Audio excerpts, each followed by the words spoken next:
Buenas tardes, mis amados. Saben, le he pedido muchas cosas a Dios por este día, pero nunca se me ocurrió pedirle: Señor, no me dejes llorar. Y cuando me refiero, Señor, no me dejes llorar, no es porque esté mal llorar, sino porque no sé si voy a poder hablar.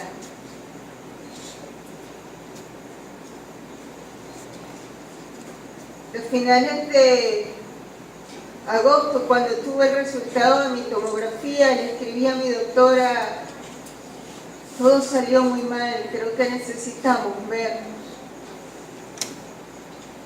Y los primeros días de septiembre, cuando comencé la quimioterapia,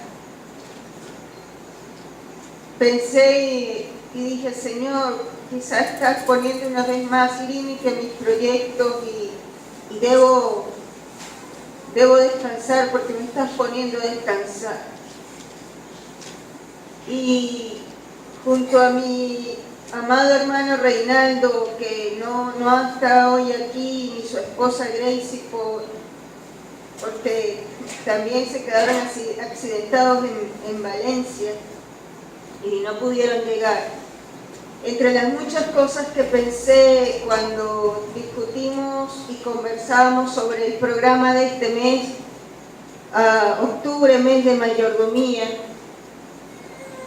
yo le había comentado que yo quería comenzar con la primera enseñanza, el compartir el primer mensaje. Pero esos días posteriores a la primera quimioterapia, que supuestamente era la suavecita, dice mi hermano Rubén, menos mal que era la suavecita. Yo dije: Señor, no lo voy a hacer, yo creo que voy a dejar esto, que lo hagan otros.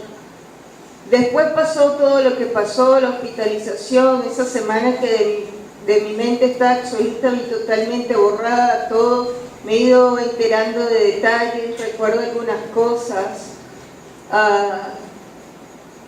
y si hay algo que no olvido, y creo que lo resume perfectamente el himno 154, el mundo entero es del Padre Celestial. Oh, cómo me encanta ese himno, y lamento no haberlo podido cantar como quisiese, pero me encanta como dice el último verso: Dios es el autor de tanto bien y en Él podemos descansar. Hoy yo alabo a Dios porque Él es el autor de tanto bien y en Él he podido descansar, a pesar de las dudas y las incertidumbres. Y el domingo pasado Reinaldo se me acercó porque no tuvimos tiempo de hablar, no hubo tiempo de hablar todo esto. Y él me decía: Neri, ¿qué vamos a hacer? Y yo: Rey, no sé. Gracie me tiene fiscalizada, la esposa de Reinaldo. De hecho, ayer me llamó, no sé, creo que pasada las 9:30, y me decía: ¿qué haces despierta? ¿Por qué no estás acostada?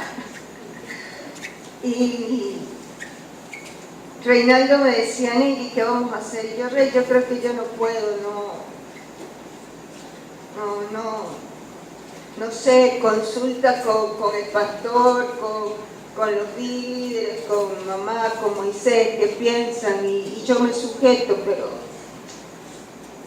Y sentada en la casa, meditando, orando, pidiendo dirección, yo decía: Señor, qué fácil sería para mí decir: no me voy a parar a predicar, a compartir tu enseñanza.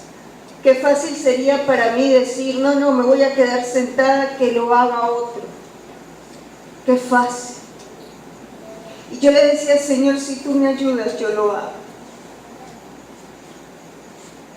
Inmediatamente le escribí a Reinaldo y le dije: Reinaldo, voy a hacer. Si no puedo estar parada, bueno, mamá sugirió una silla. Y Y yo le decía, Señor, ayúdame. En el mes de mayordomía, y recordamos como mayordomía un bien que nos ha sido otorgado y un bien que no nos pertenece, un bien al cual vamos a dar cuenta. Y muchas cosas nos ha dado Dios de las cuales vamos a dar cuenta. Nuestra vida, nuestro tiempo, nuestra juventud, nuestros hijos, ¿qué hicimos con ellos? Pero aún hay más de eso. El pastor Pedro a principios de año nos regaló Juan 17:23.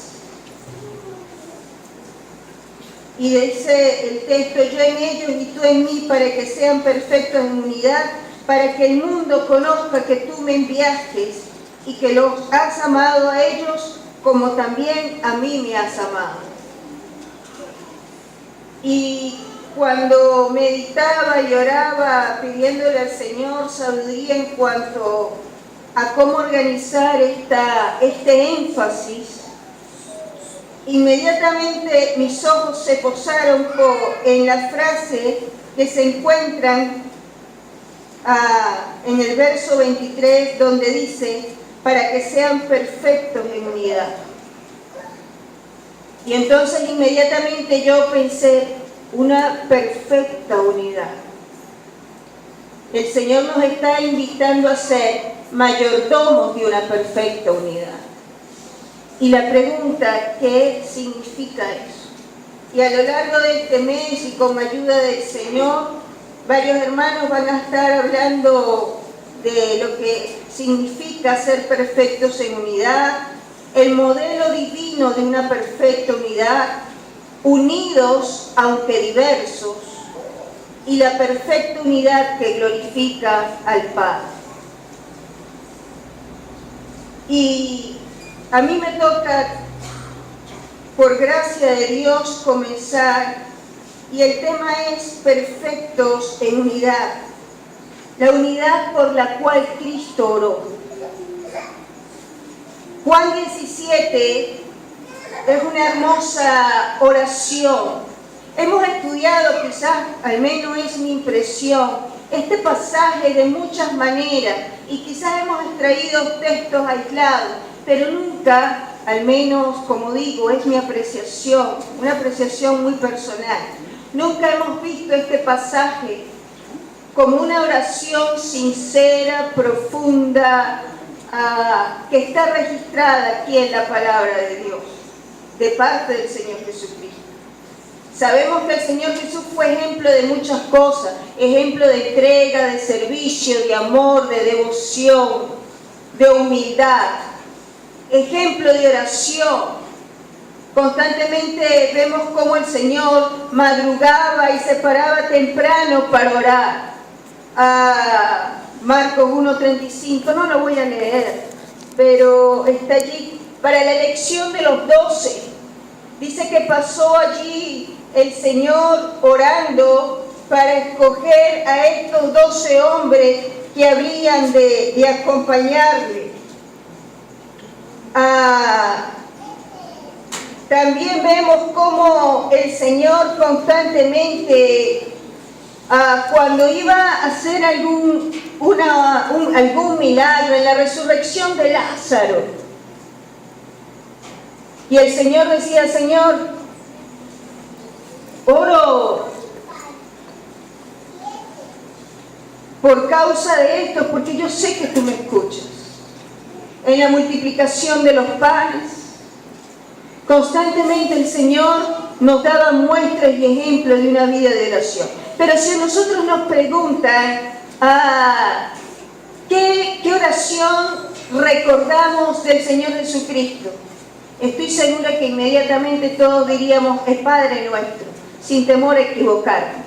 Por lo menos en la gran mayoría. Hablaríamos del Padre Nuestro.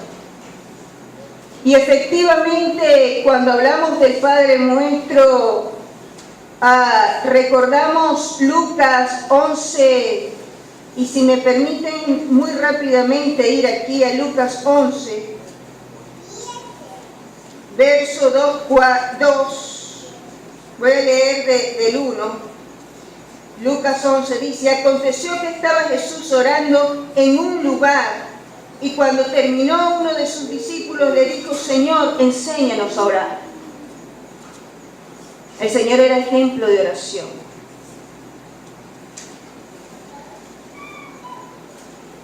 Señor, enséñanos a orar como también Juan enseñó a sus discípulos.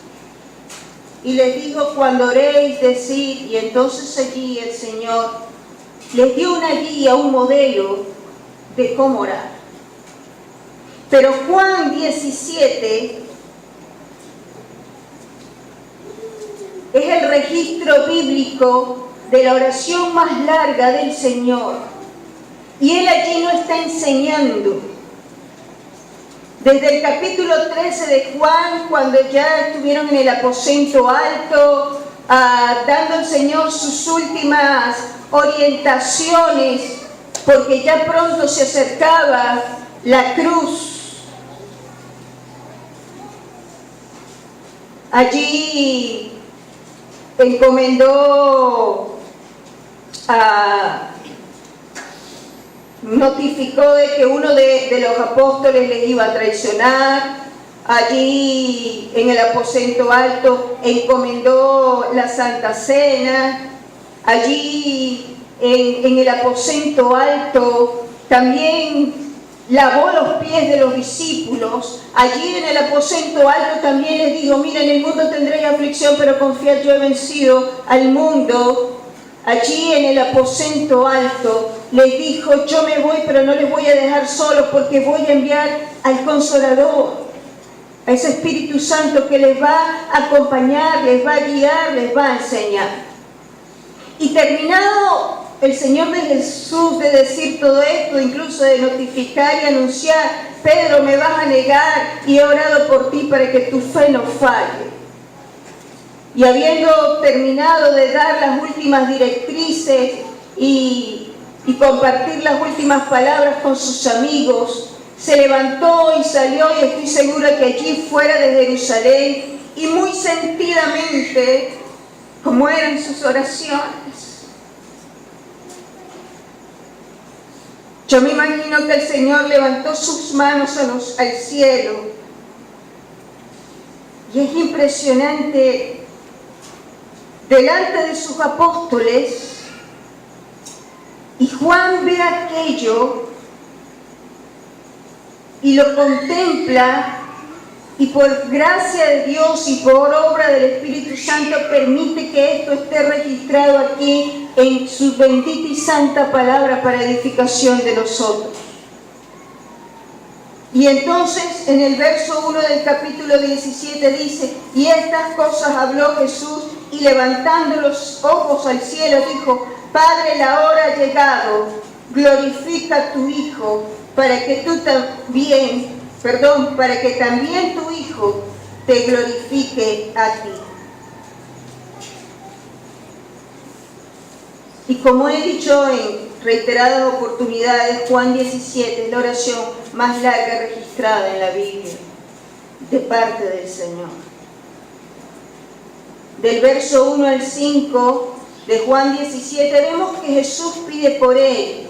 Y ojo, no estoy hablando de una petición egoísta, sino Él está pidiendo allí y está diciendo: la hora ha llegado. Constantemente Él decía: la hora no ha llegado, pero ahora dice: la hora ha llegado, y glorifica a tu Hijo, para que también tu Hijo te glorifique a ti. ¿Sabe lo que estaba pidiendo Cristo allí? Estaba diciendo: Señor, ya he acabado la obra, y lo que he venido a cumplir, que se cumpla. He venido a morir en la cruz por esto, y glorifícate tú en esto. No era una oración egoísta. Del verso 6 al 19, Jesús pide por sus discípulos, por los 11 que estaban allí. Señor, no te pido que los quites del mundo, sino que los guardes. Y la porción que nos compete del 17, del verso, capítulo 17, del 20 al 26, vamos a encontrar cómo Cristo ora por nosotros. Y yo no sé si ustedes lo perciben o lo ven, pero esta es una oración que trasciende el tiempo. Y me siento personalmente tan complacida al pensar que el autor de todo bien, hace unos tantos siglos atrás, también oró por mí.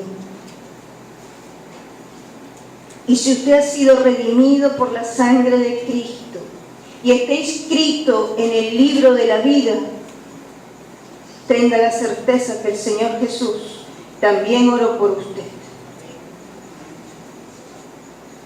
Y el Señor comienza diciendo: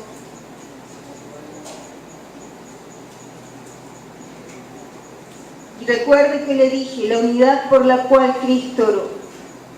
En el verso 20, mas no ruego solamente por esto, es decir, no solo pido por estos 11 que han estado conmigo durante estos 3 años de ministerio, sino también por los que han de creer en mí por la palabra de ellos. Y ojo, cuidado, no es la palabra de hombre, la palabra del Evangelio, el mensaje del Evangelio. Os ruego también por esto, por los que han de creer. Y yo me preguntaba, ¿qué significa creer en Cristo? Porque no basta decir, yo soy cristiano, Jesús oró por mí. Espérate, si tú no has creído conforme a como lo dicen las Escrituras, este pasaje no te involucra a ti. Y lo digo porque, fundamentalmente, porque hay un grupo de hermanos, de jóvenes, de preciosos jóvenes, que pronto van a dar el paso de obediencia y de testimonio de bajar a las aguas para anunciar y testificar en que han creído en Cristo por medio del acto del bautismo.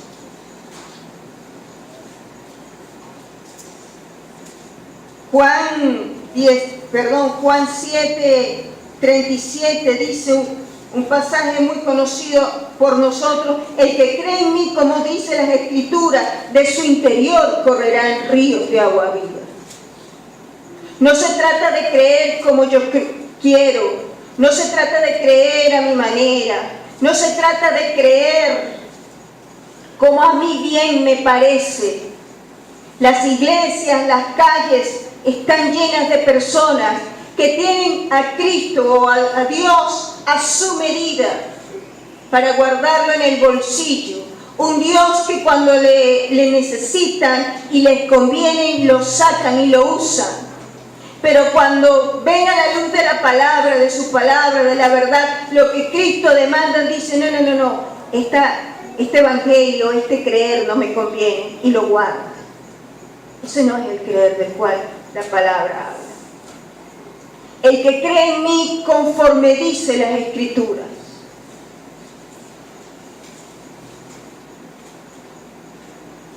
Permítame leer muy rápidamente Hechos 2, versículos 36 al 38.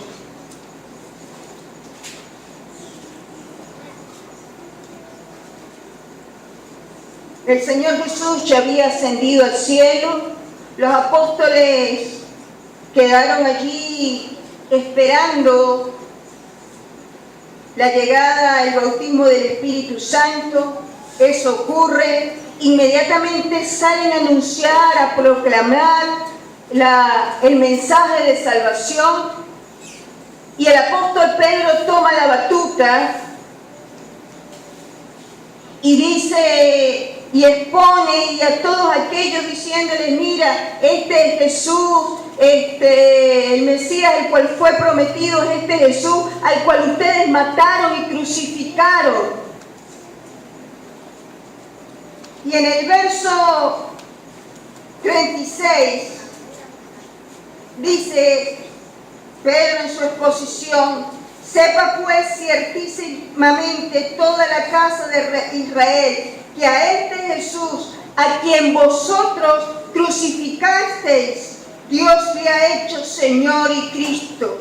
Porque ese Cristo, el que murió en la cruz del Calvario por el pecado de todo hombre, resucitó. Y lo que está diciendo es, si eres capaz de mirarle y reconocer tu pecado, tu maldad y tu falta, y reconocer que por tu culpa tú le mataste en la cruz, Él puede perdonarte, porque Él llevó tu culpa. Al oír esto, estas personas que estaban allí se compungieron de corazón, sintieron dolor y dijeron a Pedro y a los otros apóstoles: varones hermanos, ¿qué haremos? Esto me recuerda también a Saulo, cuando en su furor perseguía a la iglesia y camino a Damasco se encuentra con Jesús y cae en el piso y le pregunta: ¿quién eres? Y Jesús le dice: yo soy el quien tú persigues. Y Pablo dice: ¿qué quieres que haga? Hermano, amigo que no has tomado una decisión por Cristo, amigo que no has creído conforme a como lo dicen las Escrituras. El Señor demanda de ti hoy una decisión y tú tienes que decidir: ¿qué haré? Tienes que decirle a Cristo: ¿qué quieres que hagas? Que el Señor quiere que creas, que le mires, que te confieses pecador, que reconozcas que Él murió por ti en la cruz, que llevó tu pecado, tu culpa, para darte perdón y salvación y reconciliarte con Dios Padre. Vean algo más. Vuelvo a Hechos 30, verso 38. Después que ellos le dicen: ¿qué haremos? Pedro le dijo: arrepentíos y bautícese cada uno de vosotros en el nombre de Jesucristo para perdón de los pecados y recibiréis el don del Espíritu Santo. Permítanme desglosar muy sencillamente esto. ¿Qué significa creer? Convicción de pecado. Fíjense que ellos decían: quedaron compungidos en su corazón, sintieron dolor. Yo me pregunto: ¿cuántos sentimos dolor por haber asesinado a Cristo en la cruz del Calvario? Porque yo fui quien le maté. Yo fui quien clavé los clavos, sus manos, sus pies. Yo fui quien enterré la lanza en su costado. Yo le escupí. Yo coloqué la corona de espinas en su cabeza. Yo me burlé. Yo estaba allí. Yo no sé si usted lo reconoce, pero yo estaba allí. Y siento tanto dolor porque yo le maté. Y el apóstol Pedro le dice: arrepentíos, cambia de dirección, bautícese. Y no se trata de bajar a las aguas. Hay muchos que simplemente se han echado un chapuzón y no están aquí, y ni siquiera en otra iglesia congregándose. Y el bautizarse implica un testimonio público del nuevo nacimiento. Antes de Cristo era esto, pero ahora en Cristo tengo vida nueva,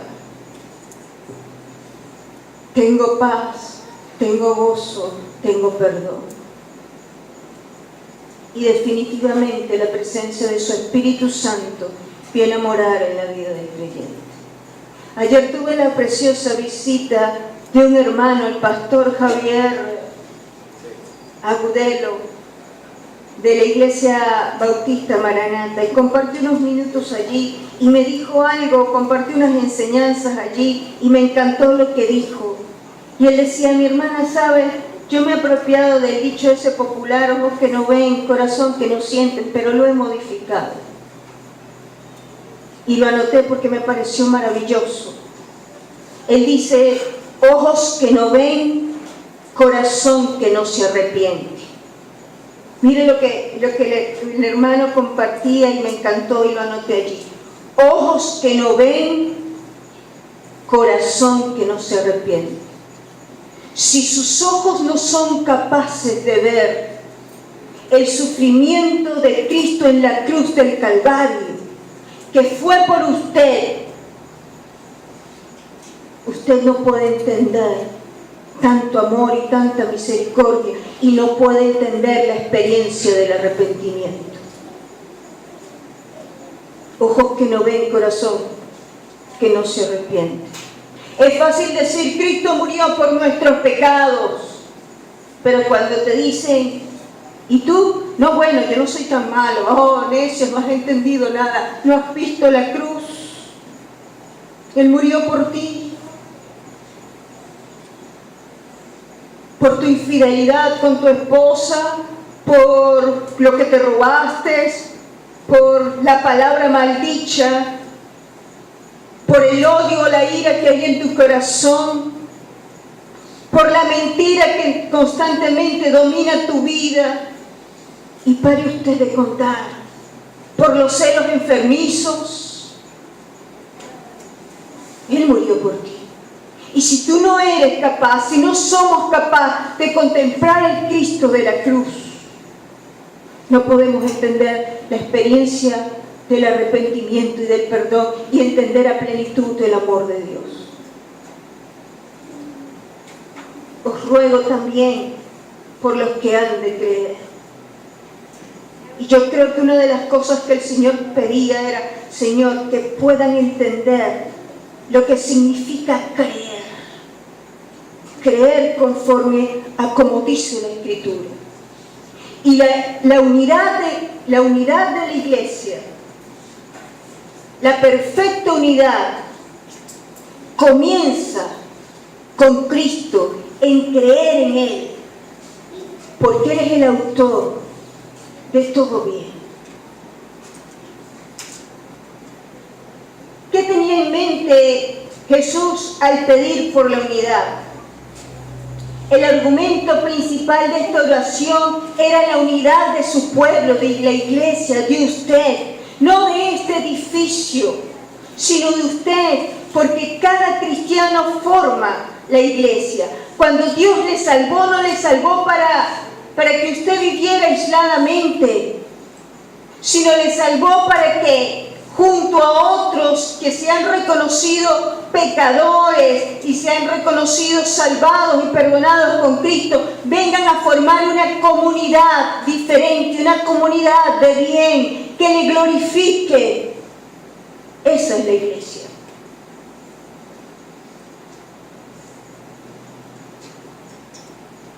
En Juan 17, reiteradamente la palabra unidad se repite o expresiones alusivas a esto. Al menos 5 veces. Permítanme muy rápidamente mencionársela.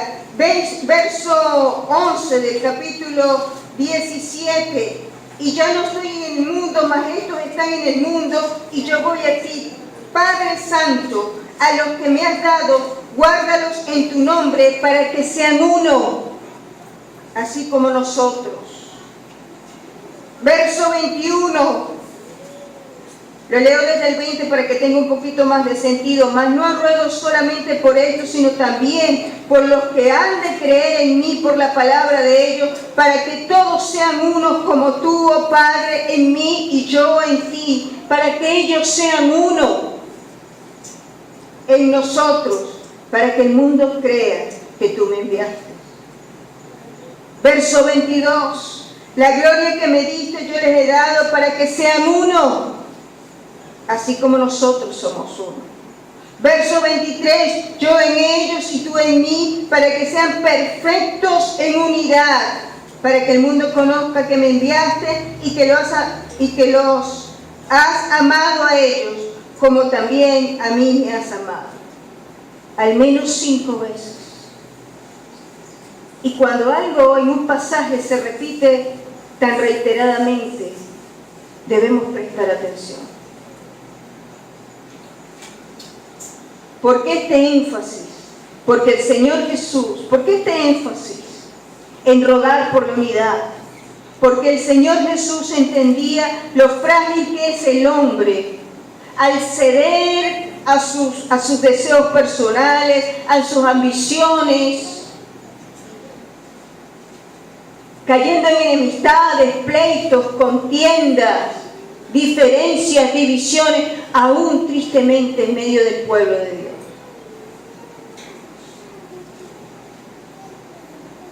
Definitivamente la humildad no es uno de los atributos o características que distinguen al ser humano. El hombre tiene ansias, y cuando digo el hombre me refiero al ser humano. Tiene ansias, tiene hambre de independencia, de ser reconocido, de ser tomado en cuenta, de ser alabado, de ser glorificado. Esos somos nosotros. ¿Recuerdan en Génesis capítulo 3? Muy rápidamente voy a hacer referencia a algunas cosas aquí. Cuando Dios creó al hombre, lo creó para tener unidad. ¿Y sabe cómo se llamaba esa unidad? Comunión. Y sí, Dios le creó para muchas cosas. Para cuidar, para multiplicarse, para fructificarse. Sí. Pero Dios le creó para relacionarse, para tener unidad, para tener comunión con el Padre. Y cuando Dios crea a esta pareja, Adán y Eva, les creó con ese propósito, para relacionarse y tener comunión, unidad, común unión con Dios Padre, entre ellos y con Dios. Y todos sabemos lo que ocurrió en el Edén, y está reseñado ahí en el capítulo 3, no lo voy a leer todo. Pero inmediatamente Satanás se le acerca a la mujer y le dice: con que Dios te ha dicho que no comáis del árbol del huerto. Inmediatamente Satanás, muy astuto, comienza a sembrar la duda. Y la mujer responde, verso 2, bueno, no es que del fruto del árbol del huerto. Y la mujer respondió a la serpiente: del fruto de los árboles del huerto podemos comer, pero del fruto del árbol que está en medio del huerto, Dios nos dijo: no comáis, porque ni lo toquéis, para que no muráis. O sea, no se trata de que no comamos de los árboles del huerto. Podemos comer, pero hay uno específico que Él nos ha dicho: no comas, porque si comes vas a morir. Inmediatamente Satanás distorsiona la verdad y le dice a la mujer: no vas a morir. Verso 5, sino que Dios sabe que el día que comáis de él serán abiertos vuestros ojos y seréis como Dios. ¿Qué se despertó allí? La ambición, el deseo de independencia, el deseo de ser igual a Dios. Y el relato continúa diciendo que ella dio a su esposo Adán, comieron, e inmediatamente Dios se paseó por medio del huerto y le dijo: ¿dónde estás? Y le dijeron: tuvimos miedo. Palabras más, palabras menos, Dios le dice: ¿qué has hecho? La perfecta unión, la perfecta comunión, ¿qué ocurrió? Se distorsionó. En su hogar no puede haber unión, no puede haber armonía, no puede haber paz, no puede haber gozo, no puede haber solidaridad. No puede haber amor si Cristo no está presente, reinando primeramente en su vida.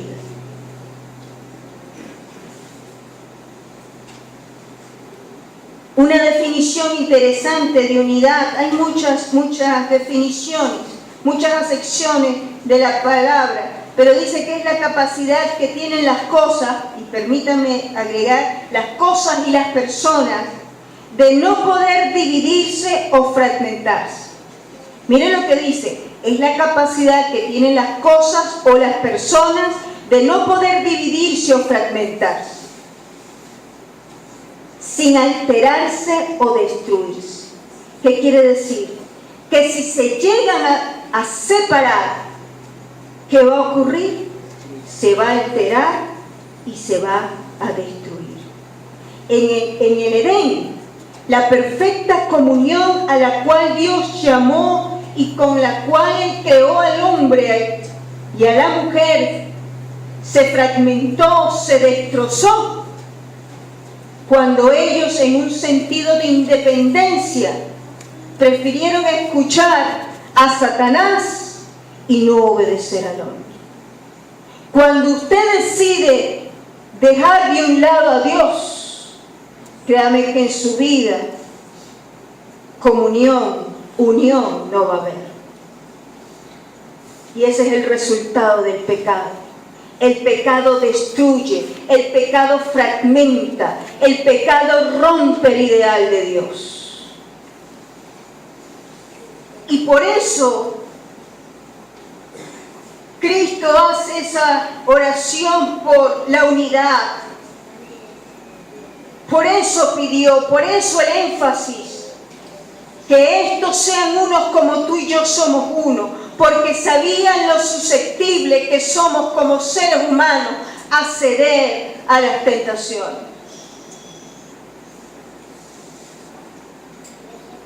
¿Es posible una unidad perfecta dentro de la iglesia?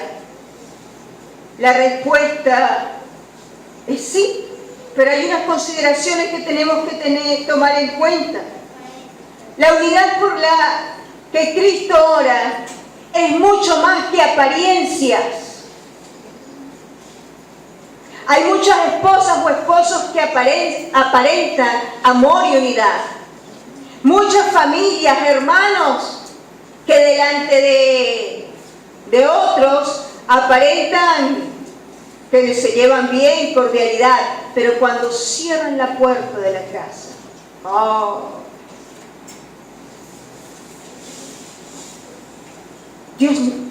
Cristo no oraba por una unidad de apariencia. Tampoco oraba por una unidad de intereses personales. Miren, cuando yo estudié medicina, hacíamos varias rotaciones en pediatría, cuando hacía el posgrado, hacíamos distintas rotaciones por distintos servicios.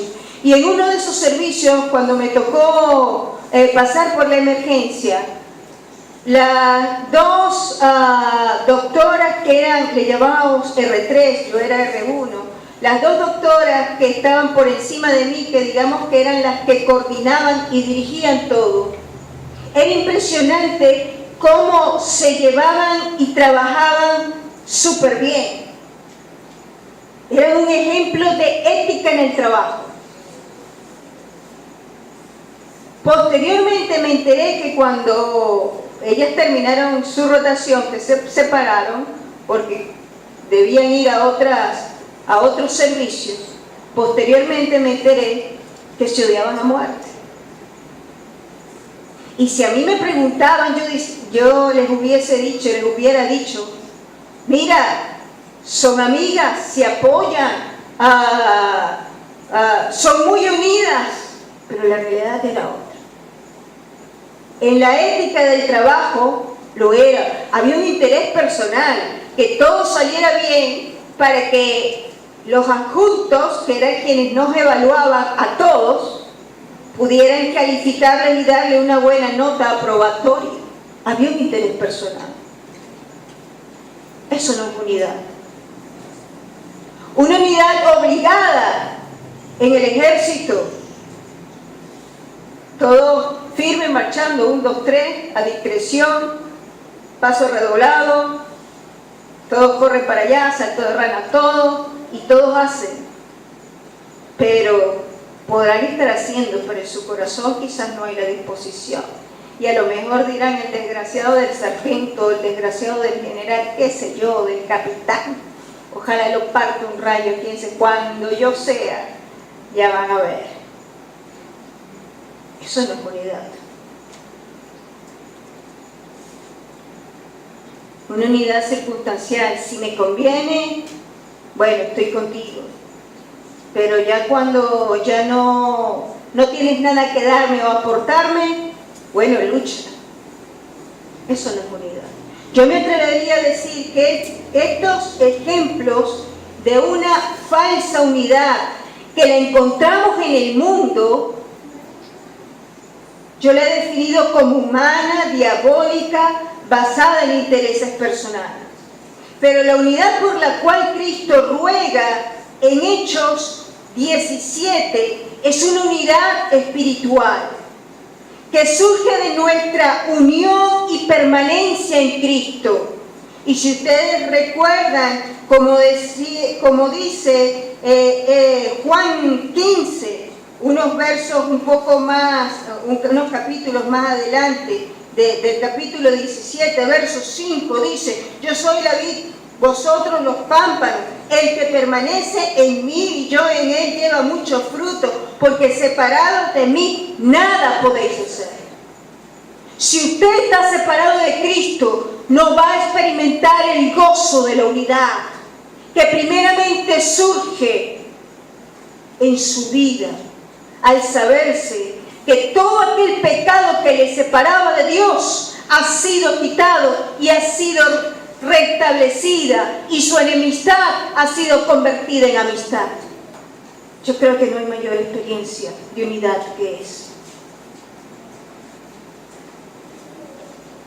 No hay nada que nosotros podamos hacer en nuestras propias fuerzas para crear o preservar esta unidad espiritual. Todo lo hizo Cristo. Cuando usted intenta preservar la unidad, créame que va a fallar. Si no busca primeramente dirección de Cristo, va a causar más bien de división y enemistad. Somos uno porque en Él, es decir, en Cristo somos uno. Nosotros no tenemos que crear ningún vínculo de unidad, pues en Cristo ya somos uno, pero sí hemos sido llamados, todos mis amados hermanos, a preservar, a perseverar y a crecer en la unidad. Usted no tiene que crear nada. Pero mire lo que dice: todos hemos sido llamados a preservar, perseverar y a crecer en la unidad. ¿Qué está haciendo usted para preservar, perseverar y crecer en la unidad? Vean cómo dice muy rápidamente Efesios, capítulo 4, verso 3. Voy a leerlo muy rápidamente y luego voy a retomar este verso. Solícitos en guardar la unidad del Espíritu en el vínculo de la paz.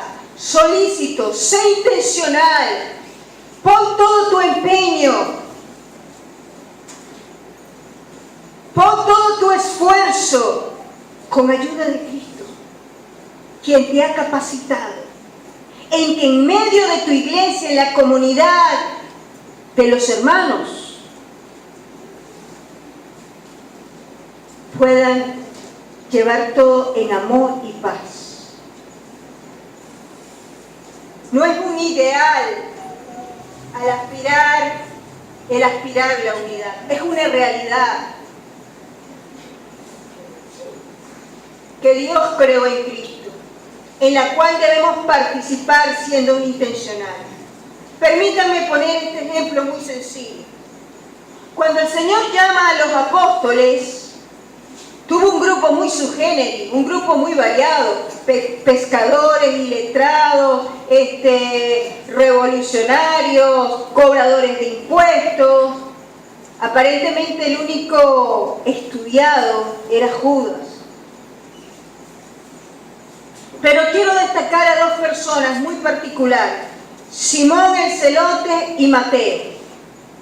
Simón el Celote era un guerrillero, odiaba a muerte a los romanos. Yo me imagino que era el que pondría quizás, no sé, bombas. Bueno, quizás en aquella época no habían bombas, pero alguna cosa se le inventaría para tratar de minar el ejército romano. Y del otro lado estaba Mateo, un cobrador de impuestos, judío, pero que servía al imperio romano, que le cobraba a sus propios compañeros judíos. Definitivamente eran personas que no podían llevarse bien y que si se encontraban en el camino, lo mínimo que iban a compartir eran palabras ofensivas. Estoy segura que quizás intentaría irse a las manos y muchas otras cosas más. Pero cuando Cristo les llama, ellos dejaron de un lado todas aquellas aparentes convicciones que regían su vida, que carecían de pleno valor, y la sustituyeron por la verdad de la revelación de Cristo, y dejaron de un lado todo aquello y todo lo que les separaba. En Cristo encontraron hermandad y unidad y amor, y podían estar el uno sentado al lado del otro, hablar en paz y en tranquilidad, porque era Cristo la razón de su vida, porque era el Cristo el que les guiaba y les dirigía, y todo aquello que en algún momento consideraron de valor antes de conocer a Cristo, al conocerle, lo desestimaron y lo desecharon por causa del Señor Jesucristo. ¿Cuánta necesidad tenemos de esto? Es terrible ver el Facebook, cómo cristianos se denigran uno del otro. Es terrible ver cómo en las iglesias se toman bandos. Y es porque no estamos dispuestos a deponer y dejar a un lado nuestros intereses personales por amor a Cristo. La unidad es posible cuando somos capaces de someternos a Él, rendirnos a Él. La falta de unidad no implica falta de total conflictos, no. Ni la ausencia de diferencia. Es posible que estos hombres en algún momento tuvieron sus diferencias, pero en medio de sus diferencias fueron capaces de mirar a Cristo. Y cuando Mateo entendía que Cristo amó a Simón y por eso le amó, él decía, debo amarle también. Y cuando Simón entendió, Cristo amó a Mateo y por eso le llamó, Simón dijo, hay razones por las cuales debo amar a Mateo.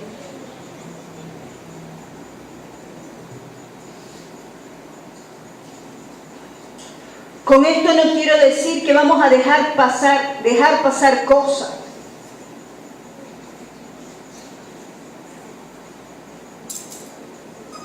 O situaciones que de alguna manera vayan en contra de la palabra o de la fe. O que dejemos pasar situaciones que ameriten ser atendidas. No. Pero sí estamos hablando de que cuando, como en Efesios 4:3 decía, solícitos en guardar la unidad del Espíritu y el vínculo de la paz, nos habla de ser intencionales, diligentes, esforzados, prestos a preservar la unidad y la paz Y primeramente, antes de confrontar a mi hermano de alguna manera, en oración busco dirección de Dios para que me dé las palabras sabias y apropiadas para acercarme a Él, exhortarle, restaurarle.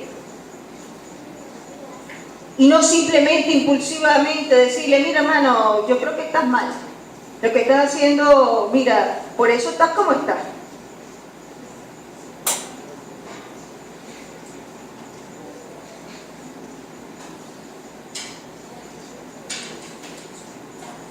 Definitivamente la unidad y la paz dentro del pueblo cristiano, dentro de nuestros hogares, debe ser trabajada y ejercitada. Es un ejercicio diario.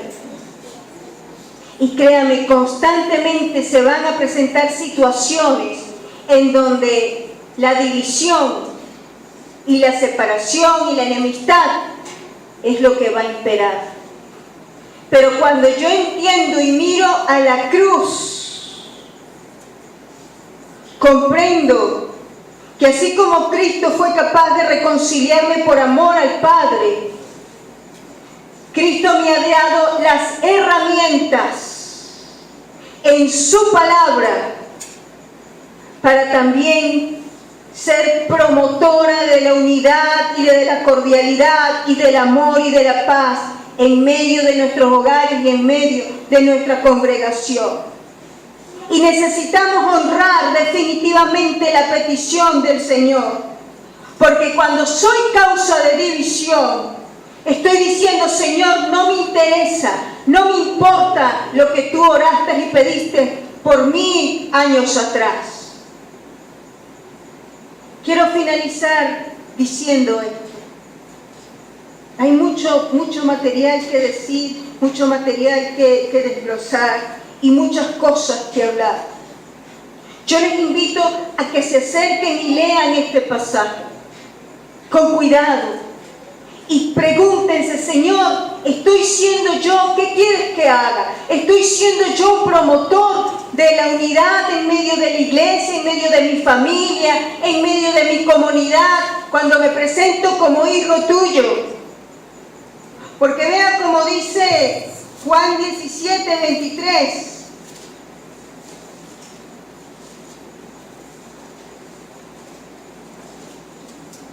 Dice allí, yo en ellos y tú en mí, para que sean perfectos en unidad.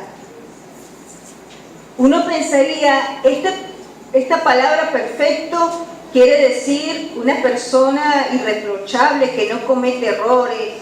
No. En el original, me encanta como dice la Biblia de las Américas, dice, yo en ellos y tú en mí, para que sean perfeccionados en unidad. Cuando habla de perfeccionados, habla de un proceso continuo en la vida del creyente, que se somete a la autoridad de Cristo. Y vea cómo dice, yo en ellos y tú en mí. ¿Cómo el Señor Jesucristo puede estar en nosotros? ¿Tiene idea? ¿No la tiene? Por medio del Espíritu Santo. Es el Espíritu Santo, Dios mismo morando en nuestra vida, quien nos capacita, nos confronta y nos guía a toda verdad. Y a de poner actitudes, a de poner palabras, a de poner tonos de voces, a de poner gestos, a de poner acciones, a decir las cosas diferentes por amor a Él. ¿Cómo cultivar y cuidar la perfecta unidad del cuerpo de Cristo? La búsqueda de la unidad es una búsqueda permanente, incesante de Cristo mismo. Es una búsqueda de su presencia. Es una búsqueda de querer hacer su voluntad. Es una búsqueda de decir, Señor, rompe mi cántaro, rompe mi vida y hazla de nuevo. No quiero ser más como soy. Quiero ser como tú. Cambia mi corazón, cámbiame. Transfórmame, purifícame. De querer hacer su voluntad, de morir a nosotros mismos por amor a aquel que nos llamó de las tinieblas a la luz admirable. ¿Saben cuál es el mayor enemigo de la unidad? Y yo lo voy a resumir en una sola palabra: el orgullo. El orgullo. Tenemos miedo de no ser reconocidos. Tenemos miedo de no ser exaltados. Tenemos miedo de pasar por debajo de la alfombra.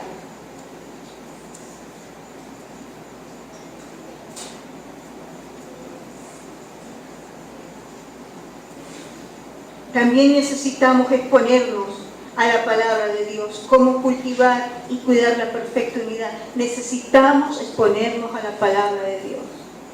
O sea, 4:6 dice: este pueblo perece por falta de conocimiento. Si usted no se expone a la verdad de la palabra y no le dice: Señor, háblame, pero háblame para vivir tu palabra, nada va a cambiar. Un verdadero creyente se somete al señorío de Cristo. Un verdadero creyente quiere cumplir la voluntad de Dios por más que le cueste. Un verdadero creyente, aquel que ha creído con la ayuda del Espíritu Santo en su vida, hace morir el orgullo. Y sabe que es difícil hacer morir el orgullo, porque duele.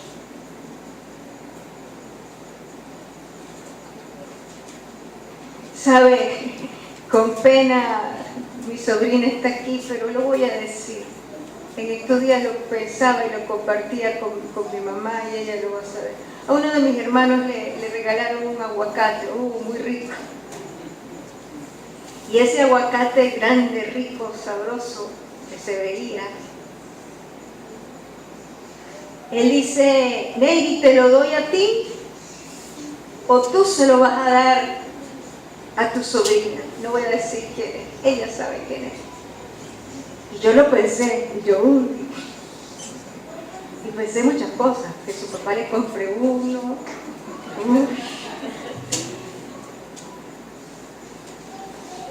Y me enterneció tanto cuando ella dijo: no, dáselo a la tía. Tía, llévatelo, cómetelo. Y yo decía: Dios mío, cuánta humildad, cuánto amor.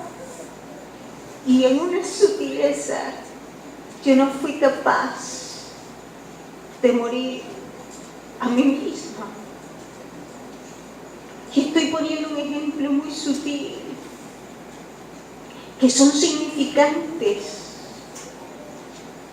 Comenzar a morir aquello pequeño y amar a mi hermano, a mi prójimo, a mi sobrina,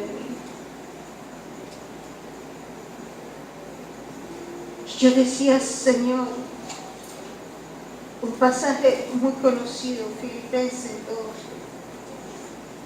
capítulo 2, verso 1: por tanto, si hay alguna consolación en Cristo, si algún consuelo de amor, si alguna comunión del Espíritu, si algún afecto entrañable, si alguna misericordia, completad mi gozo sintiendo lo mismo, teniendo el mismo amor, unánimes, sintiendo una misma cosa. Nada hagáis por contienda o por vanagloria. A veces nos sentamos y callamos y decimos: ¿qué me va a enseñar este? O esto. Y simplemente nos quedamos callados allí y tenemos cosas que aportar, que pueden edificar a otro, pero no lo hacemos simplemente porque no me han llamado a mí a enseñar para demostrar cuánto sé yo de la palabra. Nada hagáis por contienda o por vanagloria, antes bien con humildad. Y miren cómo dice: estimando cada uno a los demás como superiores a él mismo. Cuando yo comienzo a considerar a mi prójimo como superior a mí, y el sentimiento es mutuo, ahí vamos a comenzar a experimentar lo que es la unidad espiritual que Cristo nos regaló. No mirando cada uno por lo suyo propio, sino cada cual también por lo de los demás. La posición y el poder no le impidieron a Cristo hacer la voluntad del Padre. Él se despojó y se hizo menor a nosotros.